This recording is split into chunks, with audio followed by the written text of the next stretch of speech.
आपको विवादों का स्वामी कहा जाता है। तथ्यपरक बातों को रख करके मैं सच को सबके सामने लाने का प्रयास करता हूं। बीजेपी में आपको लेके कौन गया था? राष्ट्रीय अध्यक्ष अमित शाह जी की तरफ से मुझे बुलावा आया, गया। यहाँ पर कहते कुछ है, करते कुछ है। आप क्या अखिलेश यादव का समर्थन करेंगे? समाजवादी पार्टी को मैं आस्तीन का सांप समझता हूँ, जे वर्णाधम तेली कुम्हारा, स्वपच की रात कोल कलवारा।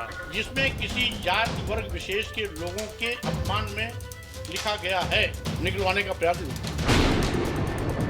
2 दिन नहीं लगेगा, गर्दन काट दी जाएगी। मैं इसकी परवाह नहीं करता। मौत आज नहीं तो कल आएगी। जो देखता हूँ वही बोलने का आदी हूँ। मैं इस शहर का सबसे बड़ा फसादी। लेकिन मैं इस शहर का फसादी हूँ, ये मुझ पर लागू नहीं होता। नमस्कार, मैं हूँ सीमाब नकवी और आप देख रहे हैं भारत समाचार।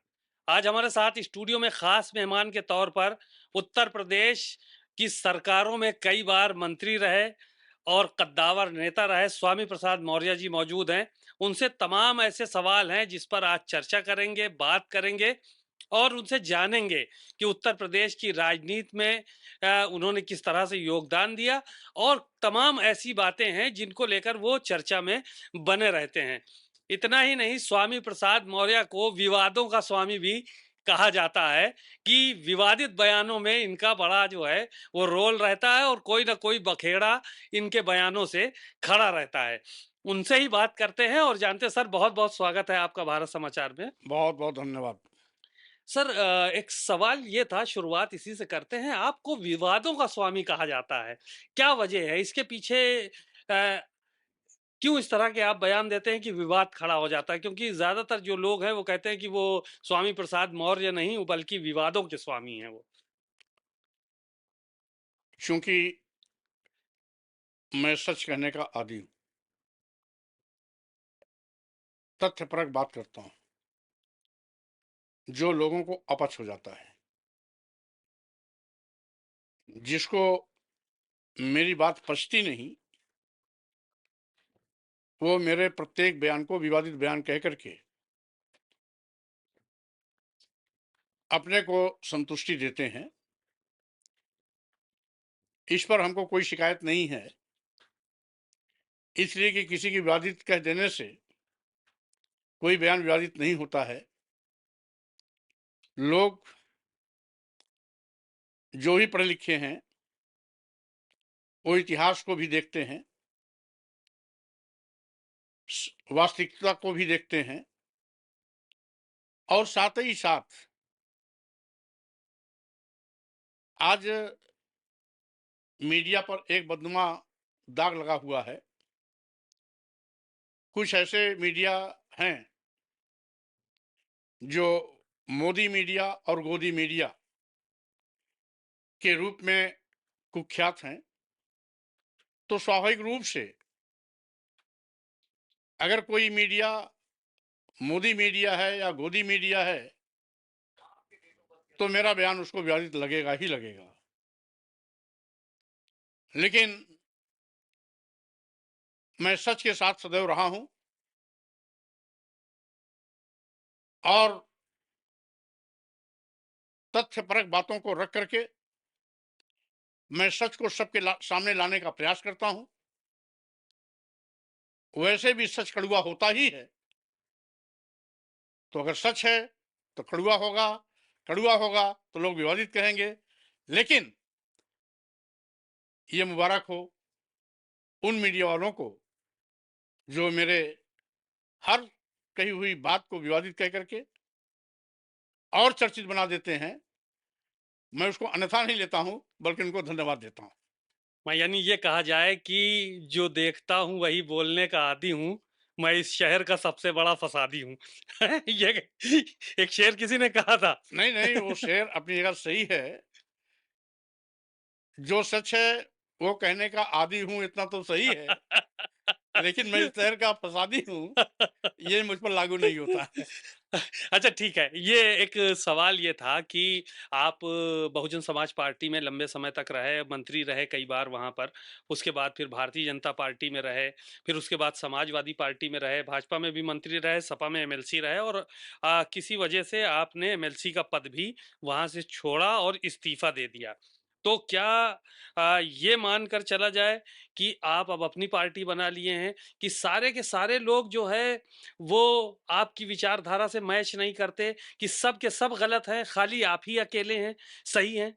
ये मान के चला जाए क्योंकि आपने बसपा छोड़ा, भाजपा छोड़ा, फिर सपा छोड़ा, तो क्या सब लोग गलत हैं, सिर्फ़ आप सही हैं, ये मानें? देखिए, यद्यपि मैं इलाहाबाद विश्वविद्यालय 1980 में छोड़ने के बाद युवा लोक दल के प्रदेश महासचिव के पद से राजनीति की शुरुआत की थी। फिर लोक दल में प्रदेश महासचिव, जनता दल में प्रदेश महासचिव, लोक दल के प्रदेश के मुख्य महासचिव, आदि रास्ते से चलते हुए बसपा का प्रदेश अध्यक्ष, बसपा का प्रदेश महासचिव, बसपा का राष्ट्रीय महासचिव, तमाम पदों पर रहने का मुझे अवसर मिला।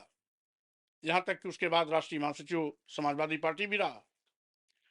लेकिन वैचारिक मतभेद के चलते समय समय पर हमको राजनीतिक फैसले लेने पड़े। मेरी कुल राजनीति की सबसे लंबी पारी बहुजन समाज पार्टी की रही है। लगभग 20-22 साल लगातार बहुजन समाज पार्टी की राजनीति मैंने किया, क्योंकि वो मेरे स्वाभाविक विचारधारा की पार्टी रही। सामाजिक परिवर्तन आंदोलन के महानायक मानवर कांशीराम जी ने, जो हमारे देश में पैदा होने वाले तमाम संतों, गुरुओं, महापुरुषों की विचारधारा को एक नई धार दे करके बाबा साहब डॉक्टर अम्बेडकर के मिशन को घर घर जन जन तक ले जाने का काम किया, उससे मैं अत्यंत प्रभावित भी हुआ। क्योंकि मौलिक रूप से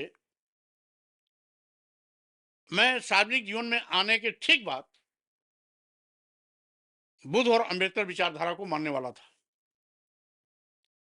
और बुद्ध अम्बेडकर की विचारधारा ही डॉक्टर अम्बेडकर का मिशन था।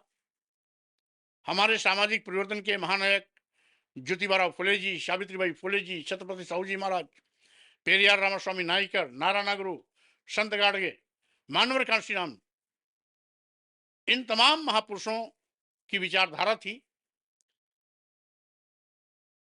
जो मेरी सोच के मुताबिक थी, और इसीलिए मैं आजीवन बहुजन समाज पार्टी में रह के काम करने का संकल्प लिया था। लेकिन मानवर कांशीराम जी की परिनिर्वाण के बाद नेतृत्व कहीं न कहीं भटकाव के पथ पर गया, ये आपने महसूस किया। और बाबा साहब के मिशन से हटकर, मानवर कांशीराम जी के सामाजिक परिवर्तन आंदोलन से हटकर काम करने की प्रवृत्ति आगे बढ़ी। यहां तक कि मानवर कांशीराम जी का एक जो मूल मंत्र था कि जिसकी जितनी संख्या भारी उसकी उतनी हिस्सेदारी, इसको भी बदल दिया गया। और बाद में एक दूसरा नारा इजाद हुआ कि जिसकी जितनी तैयारी उसकी उतनी भागीदारी। तो स्वाभाविक रूप से जो मानवर कांशीराम जी ने समाज के दबे खुले, पीड़ित, शोषित, मजलूम, वंचित, उपेक्षित समाज को सम्मान स्वाभिमान के साथ खड़ा कर, सत्ता शासन में हिस्सेदार बनाकर हुक्मरान बनाने का सपना सोचे थे, जिसकी जितनी तैयारी उसकी उतनी भागीदारी का जो नारा था उसके ठीक उलट था। समय रहते मैंने इस पर तत्कालीन राष्ट्रीय अध्यक्ष जी से वार्ता भी की, उनसे अनुरोध भी किया कि बहुजन समाज पार्टी का मूवमेंट बाबा साहब डॉक्टर अम्बेडकर का मिशन है, मानवर कांशीराम जी का सामाजिक परिवर्तन आंदोलन है, जो जिसकी जितनी संख्या भारी उतनी उतनी भागीदारी के फार्मूले पर चलती है। इसलिए हमको अपने पुराने ढर्रे पर चलने का कार्य करना चाहिए। लेकिन नेतृत्व अपने भटकाव के पथ पर निरंतर आगे बढ़ती रही। अनुरोध करने के बावजूद भी मेरे विचार पर कोई चिंतन नहीं किया गया। नतीजा हुआ कि मैंने पार्टी के राष्ट्रीय महासचिव, नेता विरोधी दल के पद से इस्तीफा देते हुए विधायक से भी इस्तीफा दिया। रही बात राजनीति विचारों की होती है। जब विचार की हत्या होती हो तो विचारों की राजनीति करने वाला व्यक्ति विचार के बचाव में जरूर खड़ा होगा। मैंने वही किया। यही नहीं,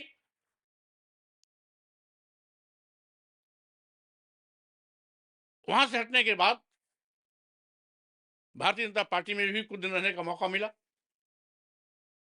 वहां भी मैं मंत्री बना।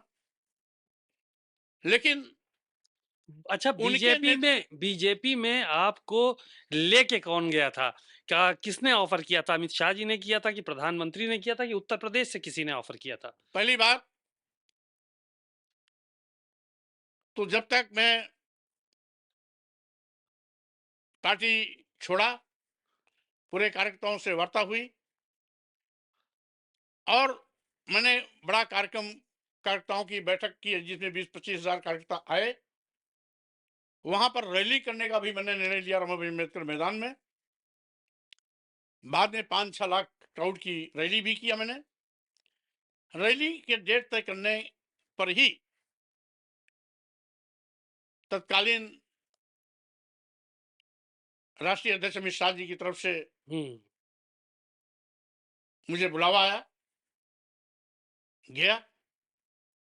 और उसमें मोदी जी का एक नारा बहुत प्रचलित था कि सबका साथ, सबका विकास, सबका विश्वास। यद्यपि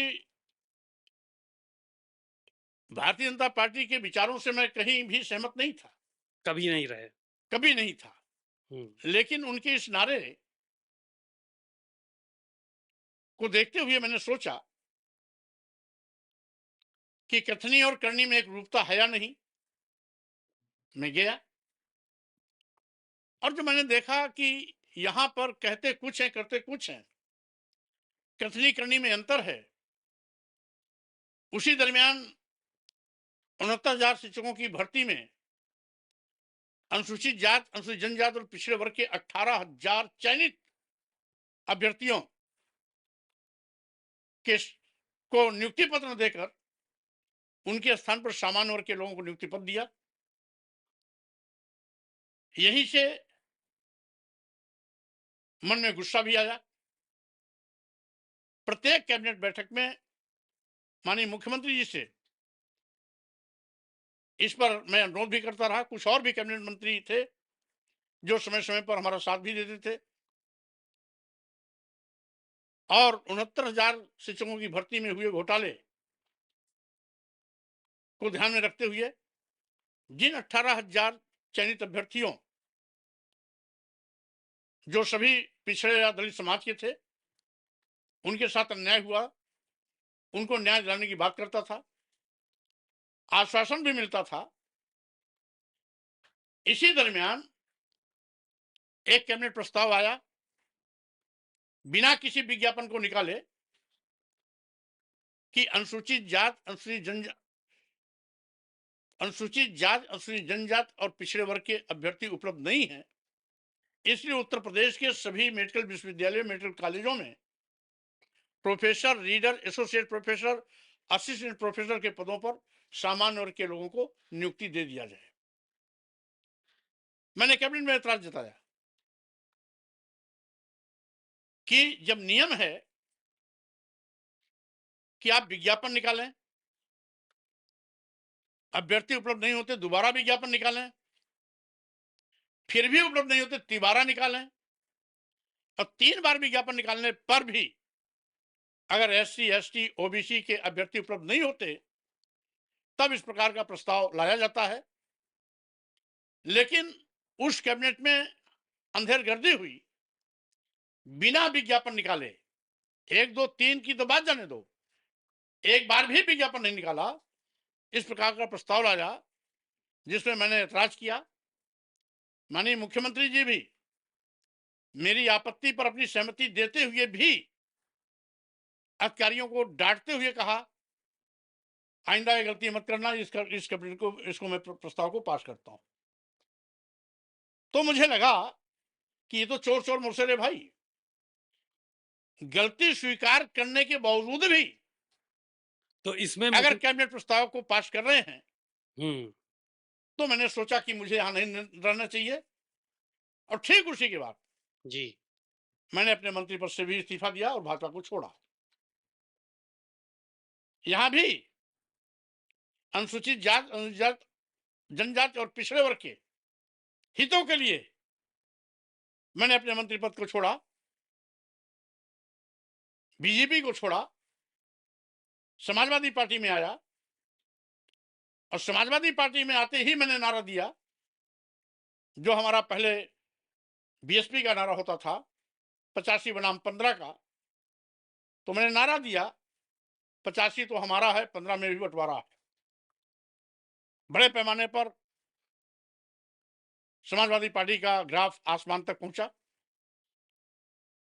राष्ट्रीय नेतृत्व की तमाम गलतियों के चलते ग्राफ डे बाई डे घटता गया। और जो भाजपा अपने को बैकफुट पे मान लिया था और ये मान लिया था कि अब सरकार नहीं बन पाएगी, वो धीरे धीरे बढ़त लेकर के 22 में सरकार बना ले गई। बहरहाल बात आई और गई। उसके बाद जब मेरे आने के बाद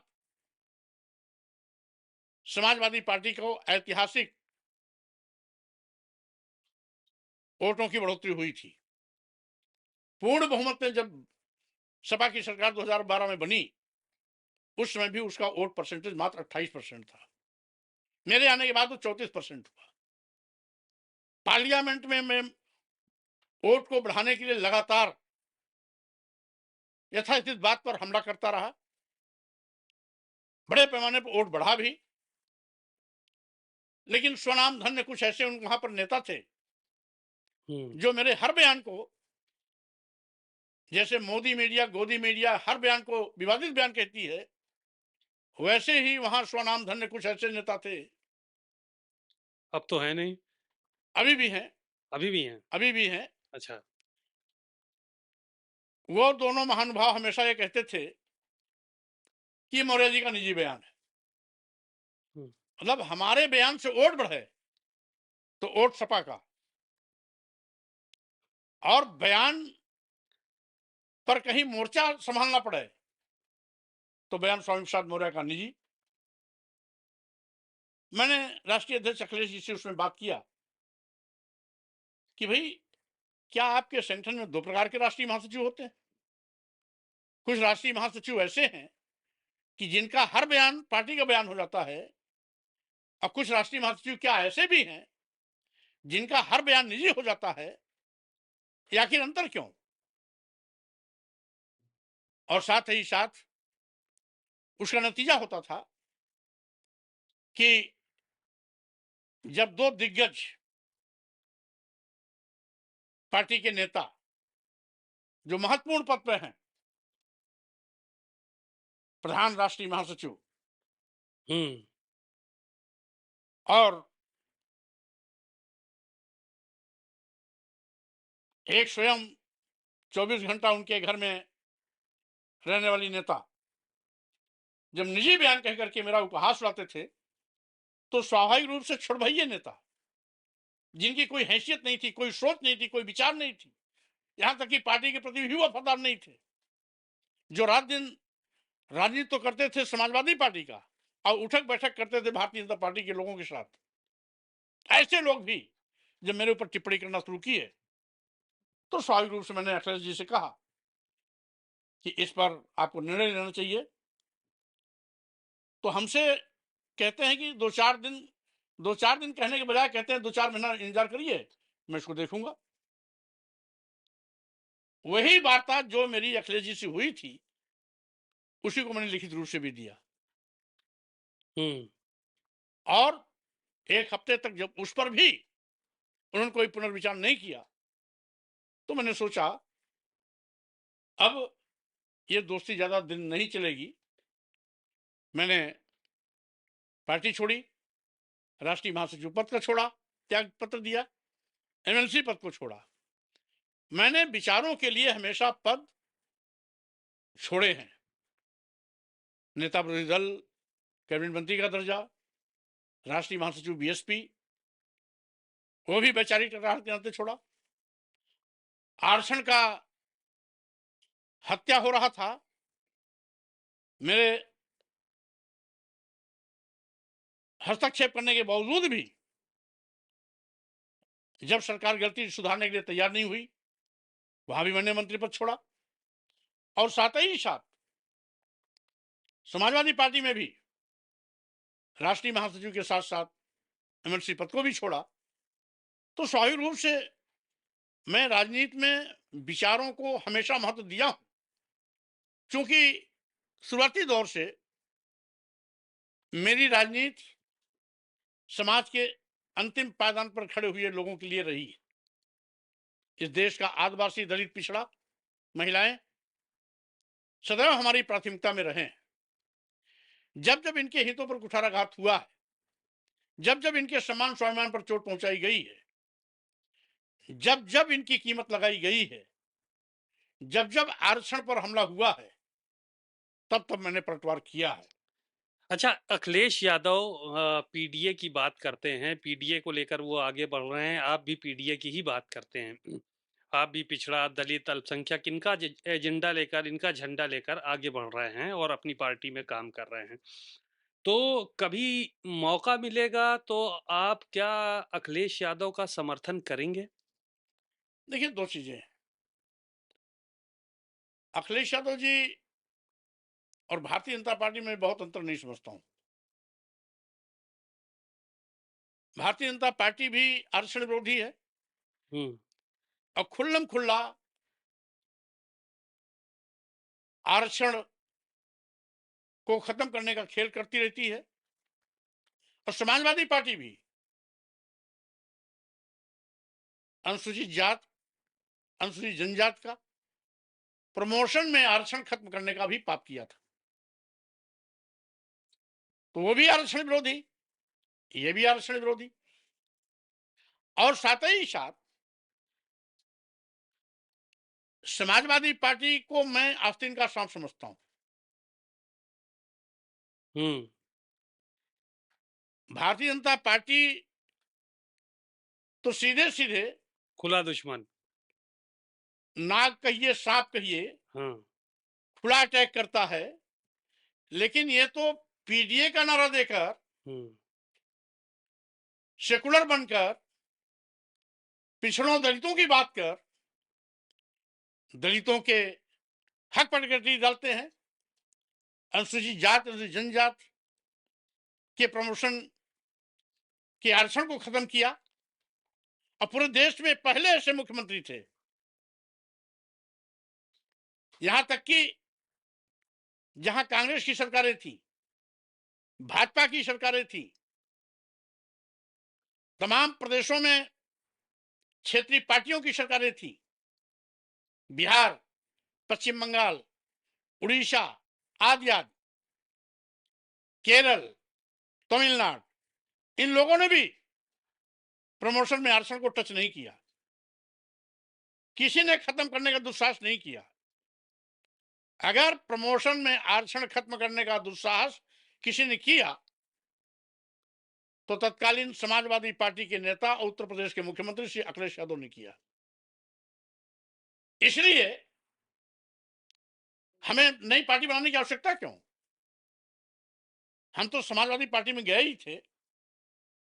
जो कभी डॉक्टर अंबेडकर के नाम को सम्मान के साथ लेने में हिचकते थे, उनके मुंह से मैंने डॉक्टर अंबेडकर बुलवाया। जो मानवर काशीराम जी का मजाक उड़ाते थे, उनकी जुबान पर काशी राम जी का नाम बार बार आने लगा। जो दलित आदिवासी पिछड़े को जानता नहीं था वो पीडीए कहने लगा, तो स्वाभाविक रूप से मैं तो अपने रंग में ढालने की कोशिश कर रहा था, लेकिन जो उनका आम चरित्र है वो नहीं बदल सका। और आज भी वो पीडीए की परिभाषा समय समय पर अलग अलग करते हैं। कभी कहेंगे पिछड़ा दलित अगड़ा, कभी कहेंगे पिछड़ा दलित आदिवासी, और कुल मिलाकर के नारा जो भी देते हैं ठीक उल्टा करते हैं। नारा देंगे पीडीए का,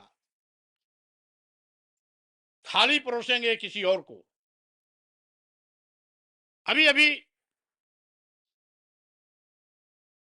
विगत दिनों राज्यसभा का चुनाव रहा हो, उसमें एक भी पीडीए का व्यक्ति नहीं गया। अभी अभी नेता विरोधी दल बनाने की बात आई, यहां भी पीडीए नहीं दिखाई पड़ा। एक गया राज्यसभा में, एक गया पीडीए का। लेकिन फिर भी जी। जब पीडीए है तो पीडीए दिखाई पड़ना चाहिए। हम्म। एक तो उनकी मजबूरी थी, क्योंकि जिसको दिया था वो बहुत वरिष्ठ नेता थे, उसको इग्नोर नहीं कर सकते थे। लेकिन मैं ये कहना चाहता हूं कि अगर आपका वो मूल मंत्र है, अगर वो आपका फार्मूला है, तो फार्मूला पब्लिक में दिखाई पड़ना चाहिए। अच्छा, आप इतनी बातें कर रहे हैं। आपने कहा कि आरएसएस नागनाथ है, भारतीय जनता पार्टी सांपनाथ है, अखिलेश यादव भी आस्तीन का सांप हैं। तो आपका एक बयान और आया था कि ये स्वामी रूपी नेवला इन सब जो सांप हैं, नागनाथ, सांपनाथ, इन लोगों को समाप्त करने का काम करेंगे। तो अभी आप किसको बड़ा दुश्मन मान रहे हैं आरक्षण का, अखिलेश यादव को कि भारतीय जनता पार्टी को? नहीं, अभी तो चूंकि भारतीय जनता पार्टी सत्ता में है हम्म। और सीधे सीधे अनुसूचित जाति, अनुसूचित जनजाति और पिछड़े वर्गों के आरक्षण को पूरी तरीके से खत्म करने पर आमादा है, तो अभी तो नंबर 1 का दुश्मन भारतीय जनता पार्टी ही होगी। हम्म। लेकिन अखिलेश जी भी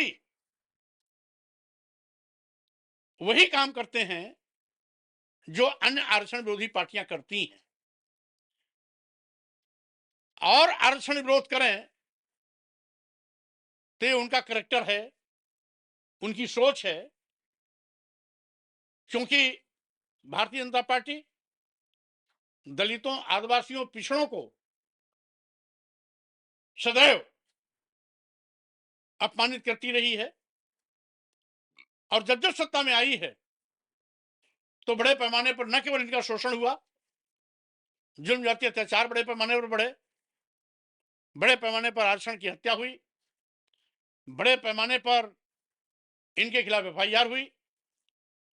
वो वोट लेने के लिए तो आदिवासी दलित पिछड़ों के हिंदू कह देते हैं, लेकिन सत्ता में आने के बाद एक एक करके आदिवासी दलित और पिछड़ों का सुपड़ा साफ करने का गंदा खेल खेलते हैं।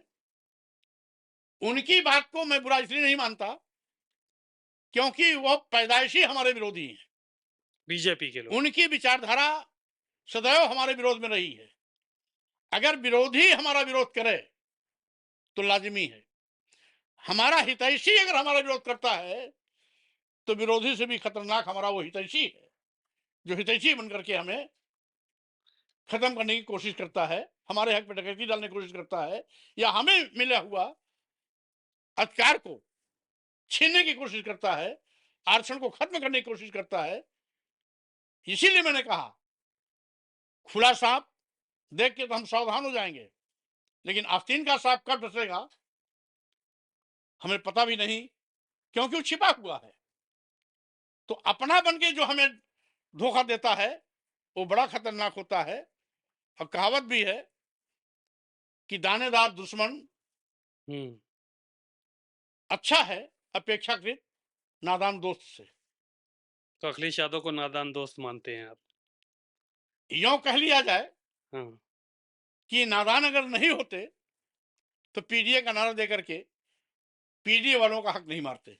अच्छा, मायावती जी जब आपने पार्टी छोड़ा तब तो वो रास्ता भटक गई थीं, दूसरे रास्ते पे चल पड़ी थी, मिशन पे नहीं चल रही थीं। अब मिशन पे फिर चली हैं कि नहीं चली हैं? अब आई हैं पलट के, शायद अब कुछ विचार आपके भी बदले हों, वो भी मिशन पे आ गई नहीं हों इस देखिए, तरह? 2 चीज़ें हैं। हुँ, मैं पहली बात तो स्पष्ट कर देना चाहता हूँ, जी, हमारी जब भी किसी से टकराहट हुई है, जी, वैचारिक टकराहट हुई है। व्यक्तिगत सम्मान आज भी मैं बहन मायावती जी का भी करता हूँ, अखिलेश यादव जी का भी करता हूँ और साथ ही साथ अन्य किसी भी पार्टी के नेता का भी करता हूँ। क्योंकि लड़ाई व्यक्तिगत नहीं है, ये है हम जिस वर्ग विशेष की लड़ाई लड़ते हैं, स्वाभाविक रूप से हम हर हालत में उनके साथ बने रहना चाहते हैं।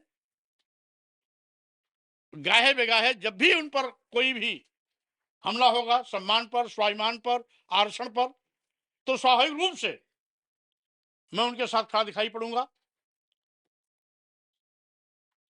रही बात सम्मान, हम सबका सम्मान करते हैं, लेकिन विचारधारा का अगर कोई गलत घोटेगा तो उसके लिए हम सबसे बड़े दुश्मन भी बन के खड़े हो जाते हैं।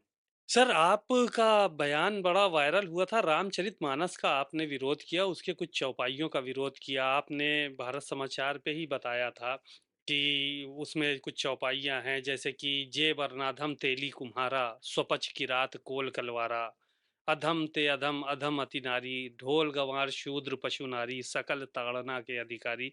तो इन सब चीज़ों का विरोध आपने उस समय किया था कि ये नहीं होनी चाहिए रामचरितमानस में। क्या आज भी आप उस पे कायम हैं, उस बयान पे आपने? देखिए, चूंकि उसमें जो कुछ भी हुआ, हुँ, मैंने लिखित रूप से देश के महामहिम राष्ट्रपति जी को हुँ। और माननीय प्रधानमंत्री जी को पत्रक भी भेजा था और उसका रिमाइंडर भी भेजा था। आज तक कुछ जरूर हुआ नहीं, जवाब नहीं आया। जवाब नहीं आया, लेकिन इतना जरूर है, हुँ, हमें कभी भी मौका मिलेगा तो कोई भी साहित्य हुँ। जिसमें किसी जाति वर्ग विशेष के लोगों के अपमान में लिखा गया है, उस साहित्य से उस अंश को निकलवाने का प्रयास जरूर करूंगा। यानी रामचरितमानस से ऐसे चौपाई और दोहे आप ताकत में आए कोई तो भी निकाल। साहित्य, एक व्यक्ति, एक कोई पुस्तक विशेष नहीं, हुँ, ऐसी कोई भी पुस्तक जिसमें जाति विशेष, वर्ग विशेष, संप्रदाय विशेष को अपशब्द कहा गया, अपमानित करने की बात कही गई, नीच कहा गया, अधम कहा गया और साथ ही साथ जानवर से बदतर जिंदगी जीने के लिए मजबूर किया गया, वो साहित्य किसी भी लेखक का हो, स्वाभाविक रूप से हम उसे संविधान सम्मत बनाने की कोशिश करेंगे। सर, आपके बयानात गौरी गणेश को लेकर बयान दिया, हिंदू विरोधी कहा जाता है आपको कि सिर्फ़ हिंदू विरोधी हैं आप। उसके अलावा फिर अभी पिछली दीपावली पे बयान आ गया आपका कि कैसे 4 हाथ 4 पैर किसी देवी-देवता के हो सकते हैं, ये तर्कसंगत बात नहीं है। तो पूरे देश में आपको हिंदू विरोधी के नाम से कहा जाता है, उसकी छवि बरकरार है आपकी कि आप हिंदुओं पहली का बात विरोध तो करते हैं, देवी-देवताओं का विरोध करते हैं। पहली बात तो मैं किसी भी धर्म का विरोधी नहीं हूं। जी, मैं पैदा कहाँ हुआ, किसी ईसाई घर में क्या पैदा हुआ, कि इस्लाम धर्म धर्म में पैदा हुआ क्या? मैं भी हिंदू धर्म में पैदा हुआ था। इसलिए मैं किसी भी धर्म का विरोधी नहीं हूं, मैं सभी धर्मों का सम्मान करता हूं। हमारी संस्कृति है, हिंदू मुस्लिम सिख ईसाई सब हैं आपस में भाई भाई, संविधान भी यही कहता है। इसलिए हम धर्म के विरोधी नहीं है, लेकिन धर्म के नाम पर यदि जाति विशेष वर्ग विशेष को नीच कहा जाएगा, अधम कहा जाएगा, अपमानित करने के लिए प्रेरित किया जाएगा, साथ ही साथ उन्हें जात सूचक शब्दों का प्रयोग करते हुए अधम कहा जाएगा, नीच कहा जाएगा, तो स्वाभाविक रूप से इन शब्दों का विरोधी हूं, धर्म का विरोधी नहीं हूं। एक चीज। दूसरी चीज, धर्म सबको सम्मान स्वाभिमान दिलाने की बात करता है। धर्म इंसानियत को सशक्त बनाने की बात करता है। धर्म बिना भेदभाव के सबको समभाव रूप में देखता है। कोई भी धर्म किसी को नीच, अधम, अपमानित करने, मारने, पीटने, प्रताड़ित करने के लिए कभी कोई संदेश नहीं देता है। और अगर कोई संदेश ऐसा देता है, इसका मतलब धर्म का हिस्सा नहीं है। इसलिए जो लोग कहते हैं कि स्वामी प्रसाद मौर्य धर्म के विरोधी हैं, हम समझते हैं उनको और भी समझने बूझने की आवश्यकता है कि सच क्या है। सच को स्वीकारें, सच को पढ़ें, सच को समझें, और जब वो सच को स्वीकारेंगे, पढ़ेंगे, समझेंगे, तो स्वाभाविक रूप से वो मेरी बात में हाँ मिलाएंगे। कभी हमें धर्म का विरोधी नहीं कहेंगे। देवी देवताओं का जो उनकी मूर्ति का उसका विरोध करते हैं, उसके पीछे क्या तथ्य है आपका? क्यों विरोध करते हैं? देखिए, ऐसा है, आपको मैं बताऊं, जो भी देवी देवता हैं, ये कभी न कभी इंसान के रूप में पैदा हुए, हम्म। अपने महत्वपूर्ण कार्यों से पूजे जाते रहे। उन्हें हमने भगवान का दर्जा दिया, देवी का दर्जा दिया, देवता का दर्जा दिया। तो स्वाभाविक रूप से अगर कोई भी इंसान के रूप में कभी पैदा हुआ, तो उसकी संरचना पूरे विश्व में एक है। रही बात, हमने कभी भी पर्टिकुलर देवी देवता पर कोई टिप्पणी नहीं की। पिछले 2 दिवाली से मैं दीपावली के दिन अपने पत्नी का सम्मान करता हूं, आपकी फोटो आई थी पूजा करते हुए क्योंकि सही पत्नी। मायने में वही घर की लक्ष्मी है, वही घर की समृद्धि का स्रोत है, वही घर में बच्चों को पालती पोसती है, वही घर को संवारती है, वही घर को झाड़ू पोछा करती है, और वही घर की तरक्की में अहम भूमिका निभाती है। इसे सही लक्ष्मी घरवाली है। तो मैं पिछले 2 बार से उसका सम्मान करता हूं। अगर ये बात किसी को बुरी लगती है तो बुरा लगे, इससे हमें कोई परहेज नहीं। रही बात 1897 में पहली मूर्ति 4 हाथ की बनाई गई थी। महाराष्ट्र के राजा राज वर्मा बहुत बड़े चित्रकार थे, कलाकार थे। उस समय वहां की सबसे मशहूर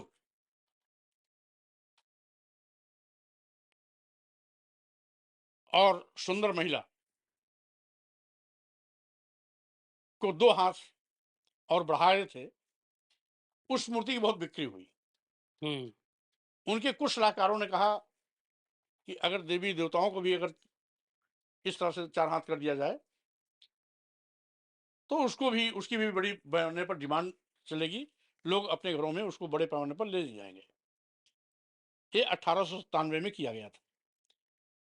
तब से ये प्रथा आगे चली है, लेकिन मूलतः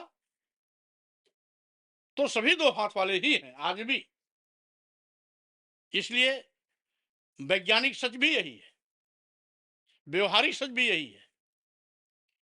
पूरे दुनिया में पैदा होने वाले का साँचा ढांचा एक ही है। उसके इतर यदि कुछ है तो लोगों की कल्पना हो सकती है, लोगों का आर्ट हो सकता है, लोगों की कला हो सकती है, लोगों की भावना हो सकती है, और साथ ही साथ यह लोगों की आस्था हो सकती है। लेकिन जो वैज्ञानिक सच है, वो वैज्ञानिक सच आज भी वही है जो आप जानते हैं, हम जानते हैं। अच्छा, कुछ सवाल हैं, जल्दी-जल्दी जवाब ले लेते हैं क्योंकि वक़्त ज़्यादा हो रहा है। सर, आपके ऊपर इनाम घोषित किया 25 करोड़ तक का कि जो कोई स्वामी प्रसाद मौर्य का सर काट के लाएगा, उसको 25 करोड़ रुपए मिलेंगे। गला काटेगा, उसको पैसा मिलेगा और यहाँ पे ही हैं वो अयोध्या के जो महंत हैं, अयोध्या के छावनी पीठाधीश्वर जगत गुरु परमहंस आचार्य, उन्होंने जो है वो इस तरह का इनाम की घोषणा की थी।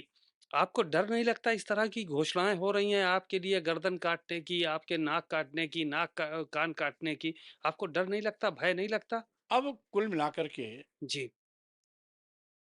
आवश्यकता पड़ी तो मैंने सच कह दिया। हुँ, अब कोई मेरा सर काटता है, कोई तलवार से सर काटता है, कोई गोली मारता है, कोई 51 करोड़ देता है, कोई 51 21 करोड़ देता है, कोई 21 लाख देता है, कोई 51 लाख देता है, तो स्वाभाविक रूप से कोई जीभ काटता है, कोई हाथ काटता है, कोई कान काटता है, कोई नाक काटता है। तो ये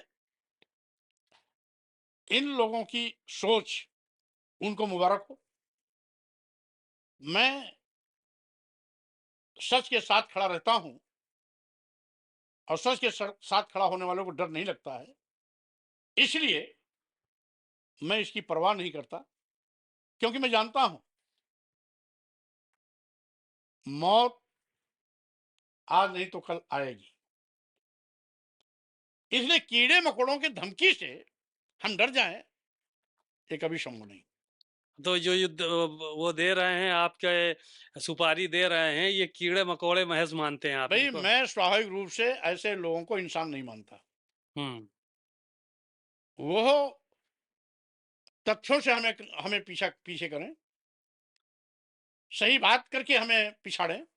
तो आतंकवादी भी एक बार कह दिया था आपने ऐसे लोगों को नाक तो का। स्वाभाविक रूप से अब कोई किसी को गर्दन काटेगा, किसी को गोली मारेगा, किसी को सर धड़ अलग करने की बात करेगा, किसी को सर लाने वाले को 51 करोड़ रुपए देगा, कोई 21 करोड़ देगा, कोई 51 लाख देगा, कोई 21 लाख देगा, कोई 10 लाख देगा, कोई 11 लाख देगा, तो क्या वो बहुत सज्जन आदमी है क्या?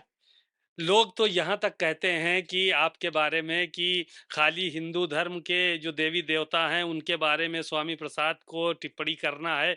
किसी दूसरे धर्म के बारे में करके दिखाएँ, इस्लाम के बारे में करके दिखाएँ, मोहम्मद साहब के बारे में करके दिखाएँ, ईसा के बारे में करके दिखाएँ, मूसा के बारे में करके दिखाएँ।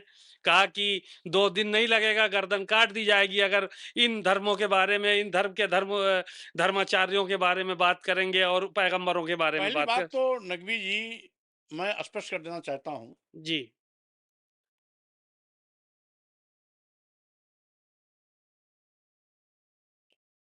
किसी भी बाइबल में, कुरान में या किसी अन्य धर्म ग्रंथ में जात सूचक शब्दों का प्रयोग करके इस देश के दलितों, आदिवासियों, पिछड़ों को गाली नहीं दिया गया। हुँ। इस देश के शूद्रों और महिलाओं को मारने, पीटने, प्रताड़ित करने की बात नहीं कही गई। इस देश के शूद्रों को अति विद्वान, विशेषज्ञ होने के बावजूद भी अपमानित करने के लिए संदेश नहीं दिया गया। एक और हम कहते हैं यत्र नार्यस्तु पूजन्ते रमन्ते तत्र देवता, और दूसरी ओर धर्म का चादर ओढ़ के हम कहते हैं अधम ते अधम, अधम कि अपि नारी। ढोल गंवार सूद पुरुष नारी सकल ताड़ना के कारी। हम उनको प्रताड़ित करने की बात कैसे कर सकते हैं?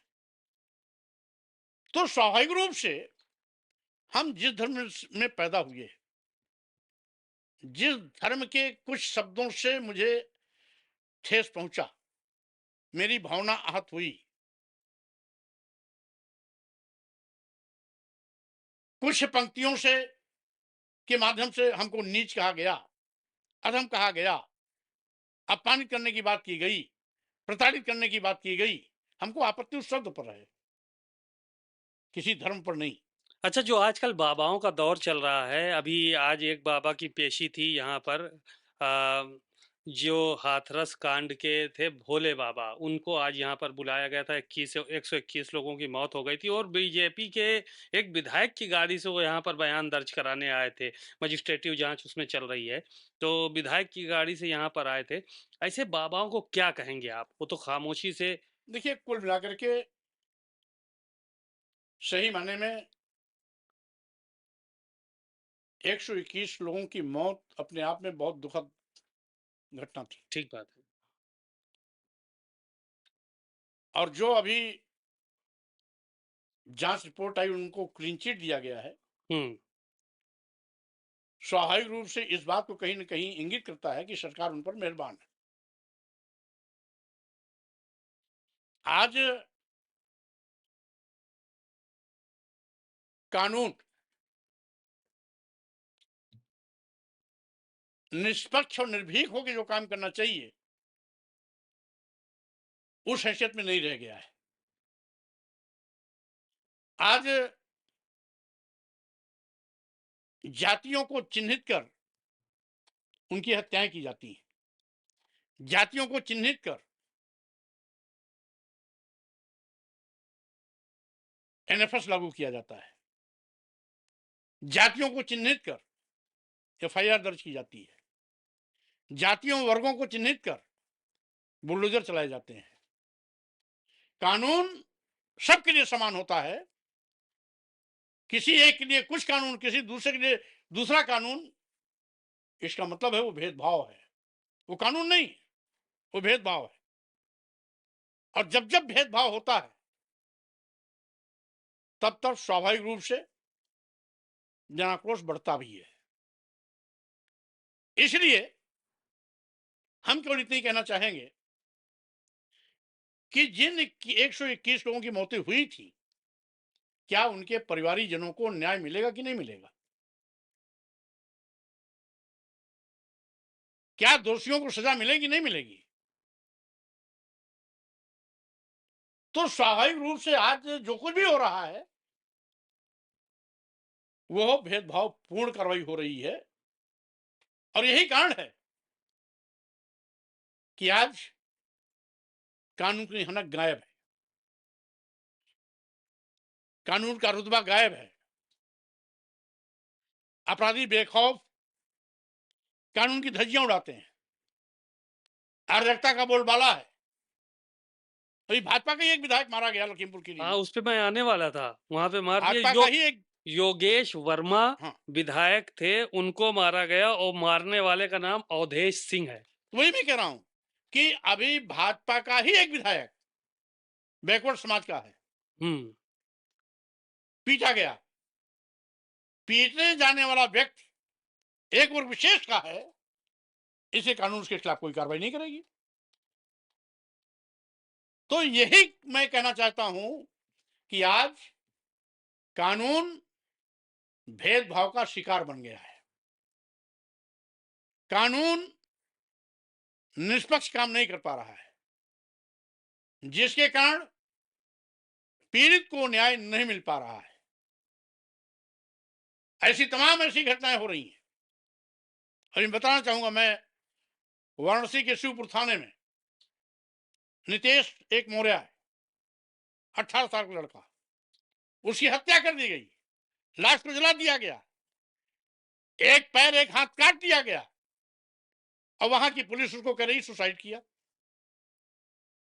जिसकी लाश जली हो, हाथ कटा हो, पैर कटा हो, एक कटा पैर हाथ आज तक न मिला हो, उस सुसाइड की घटना कैसे हो सकती है? इसका मतलब है अपराधियों को बचाने का पाप किया जा रहा है। और जब अपराधियों को बचाने का पाप किया जाएगा, तो स्वाभाविक रूप से कानून का हनक अपने आप गायब होगा। कानून चेरी बन जाएगी उन गुंडे माफिया अपराधियों की जो अराजकता फैलाते हैं। यति नरसिंहानंद एक बाबा हैं, उन्होंने मोहम्मद साहब पर बयान दिया। पूरे दुनिया में बवाल मचा हुआ है और गिरफ्तारी को लेकर आवाज़ें उठाई जा रही थी। उन्होंने मोहम्मद साहब पे तमाम बातें की, टिप्पणी की, अ, और इसका बड़ा पुरज़ोर विरोध हुआ और इस तरह के वो बयानात समय-समय पे देते रहे हैं। देखिए, अब उनका बयान जो भी दिया गया सरकार उसको संज्ञान में लेना चाहिए, कार्रवाई करनी चाहिए। वो केवल मोहम्मद शाह पर ही नहीं टिप्पणी किए थे, बल्कि महिलाओं पर भी बहुत बड़ा आरोप लगाया था, हम्म। विशेष रूप से भारतीय जनता पार्टी को लेकर के। तो भारतीय जनता पार्टी को भी ऐसे लोगों पर कड़ी कार्रवाई करनी चाहिए, लेकिन उनका बयान विवादित नहीं दिखाई पड़ेगा। स्वामी प्रसाद मौर्य का बयान होता तो विवादित हो जाता, लेकिन उन बाबा का चोला गेरुआ वस्त्र का है, हम्म। इसलिए वो कुछ भी बोलेंगे तो एक संत की बात होगी, धर्मात्मा की बात होगी, उनको धर्मात्मा का सम्मान दिया जाएगा, साधु को सम्मान दिया जाएगा। इसीलिए मैं कह रहा हूं, आज जो कुछ भी हो रहा है वो भेदभाव पूर्ण हो रहा है, और ये- यही कारण है कि पूरे प्रदेश और देश में अराजकता का माहौल है। संवैधानिक मर्यादाएं तोड़ी जा रही हैं, कानून बौना साबित हो रहा है, अपराधी बेखौफ घूम रहे हैं, सरकार कार्रवाई के नाम पर बड़ी बड़ी लंबी चौड़ी बातें करती है, लेकिन जाति देख करके कार्रवाई की जाती है। तो स्वाभाविक रूप से लोकतंत्र में यह अंधेरगर्दी ज्यादा दिन तक नहीं चल सकती। सर, एक व्यक्तिगत भी सवाल था। आपकी बेटी हैं संघमित्रा मौर्य, सुना है आप नाराज चल रहे हैं उसी घटना के बाद से, जब उनका टिकट कटा और वो उन मंच पे रोती हुई नजर आई, उसके बाद से आपने आज तक बात नहीं किया। नहीं, देखिए, दो चीजें हैं। भाजपा ने उनका टिकट दिया या टिकट काटा, इससे हमारा कोई मतलब नहीं, हम्म। क्योंकि मैं भाजपा में नहीं हूं। और जब भाजपा में नहीं हूं तो भाजपा से खुश होने का, भाजपा से नाराज होने का कोई प्रश्न ही नहीं उठता है। मेरी बेटी डॉक्टर संघमित्रा भाजपा में थी, टिकट कटा या नहीं कटा, खुश है या नाराज है, ये उसका मामला है। इसलिए इस पर मैं किसी प्रकार का नहीं, आप कोई संघमित्रा से टिप्पणी क्यों नहीं करूंगा। नाराज हैं सर? वो तो भाजपा का काम है, भाजपा पार्टी है, वो दे ना दे उससे मतलब नहीं है। जैसे आप पार्टी बनाए, आप किसी को टिकट दें ना दें, आप अपनी बेटी से क्यों नाराज हैं, ये जानना चाह रहा है। नहीं नहीं, नाराज, भाई बात नाराजगी की नहीं है। स्वाभाविक रूप से जब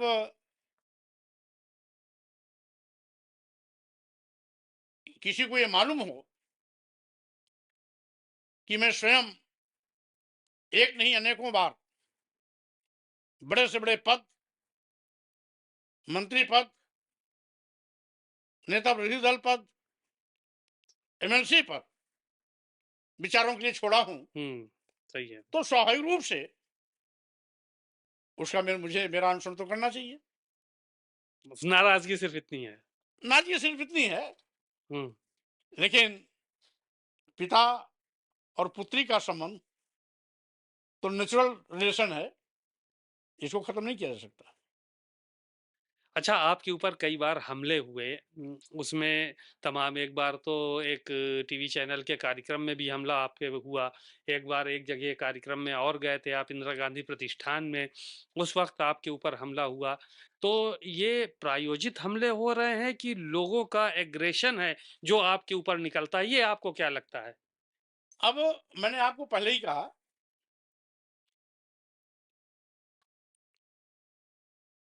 हाथी चले अपनी रफ्तार,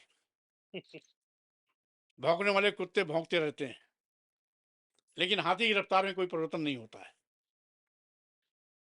इसलिए कौन क्या कर रहा है, कौन क्या नहीं कर रहा है, मैं उसकी बिना परवाह किए जब भी जरूरत पड़ी है दलित आदिवासी पिछड़े के सम्मान के लिए हर खतरा मोल लेकर के मैं उनके सम्मान के साथ खड़ा रहा हूं और आगे भी रहूंगा। एक आखिरी सवाल और है। आपने पार्टी बनाई है और 27 के अब चुनाव नजदीक आ रहे हैं। मायावती, अखिलेश यादव या फिर अमित शाह, इन तीनों में से नेता कौन अच्छा है आपके हिसाब से? देखिए, इतनी लंबी राजनीति में जी। एज मुख्यमंत्री हुँ, लैंड एंड ऑर्डर को खूबसूरती के साथ जमीनी हकीकत देना,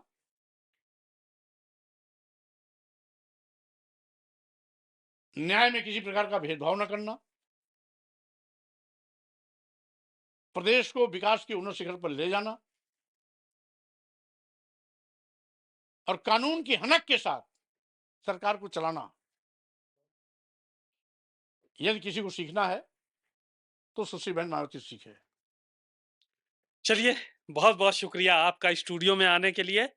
आपने स्वामी प्रसाद मौर्य जी को सुना, कोई भी ऐसा सवाल शायद नहीं है जो हमने उनसे ना किया हो और उन्होंने बड़ी ही बेबाकी से उसके जवाब भी दिए और साफ तौर पर उनका यही कहना है कि अगर सभी नेताओं की बात की जाए तो एज़ अ मुख्यमंत्री मायावती ने बेहतर शासन उत्तर प्रदेश पर किया है और शायद स्वामी प्रसाद मौर्य का झुकाव भी हमको उन्हीं की तरफ नज़र आ रहा है, जिस तरह से उनके बयान आए हैं। सच बहरहाल कहना झुकाव नहीं है नकवी साहब। सच कहना नकवी साहब झुकाव नहीं है। जो सच है, मैं 20 साल तक साथ में मंत्रिमंडल में साथ रहा हूँ, संगठन में साथ रहा हूँ, इसलिए जो सच है मैं उसको बेबाक तरीके से आपके सामने कहा। तो आपने स्वामी प्रसाद मौर्य जी को सुना? कहते हैं सच कहना कोई गुनाह नहीं है और कोई झुकाव नहीं है। इसलिए जो सच है वो मैं जनता के सामने भी कहता हूँ और नेताओं के सामने भी कहता हूँ। नफ़ा-नुकसान की मैं परवाह नहीं करता। बहरहाल इस तरह का कार्यक्रम देखने के लिए आप लोग भारत समाचार देखते रहिए। तब तक के लिए नमस्कार।